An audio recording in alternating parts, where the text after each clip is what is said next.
Nós mira que já acaba a parte executação na beach area está tomando lugar.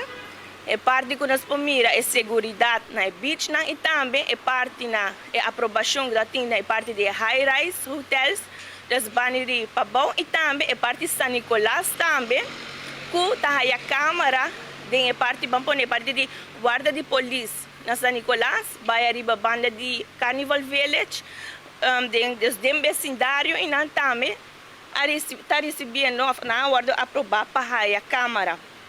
E também outra parte da ruta de carnaval, para promover um projeto piloto agora introduzir uma ruta de carnaval na São Nicolás e Praia, Lohaia, Câmara, junto com Elmar Envy, a Zorpa essa aqui, para assim brindar melhor segurança para toda a gente que está participando no carnaval.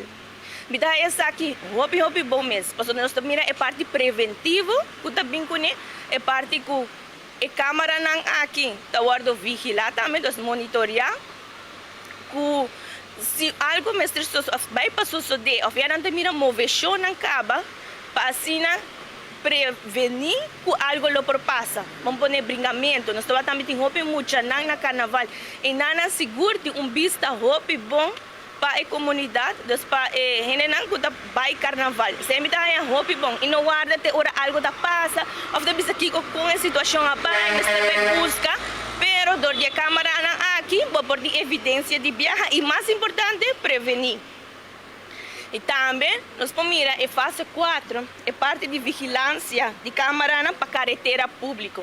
Essa atividade é muito importante também. Nós temos voral na retonda na Aruba, nós temos 35 retonda onde com muito bom se lobby câmara de vigilância. Vamos pôr a parte de, nós mira, a parte hit and run. Nós mira também a conduta de tráfico, nós mira que esse lo está mais consciente também do gente hora de dar retonda. Tudo isso segura a câmara aquilo ajuda e te dá naturalmente bisa é segurança para toda a gente. É segurança para o povo de Aruba, mas também nós visitantes não que também nós temos One Happy Island, mas também queda com a segurança riba nas islas e para nós manter também. Qual é o importante. Para último, eu quero felicitar o Ministro Chong para o tremendo trabalho de câmara aqui, com seguro. Estava dando bonito resultado, tremendo resultado para nos mirar, que nos por queda que a segurança riba nas islas.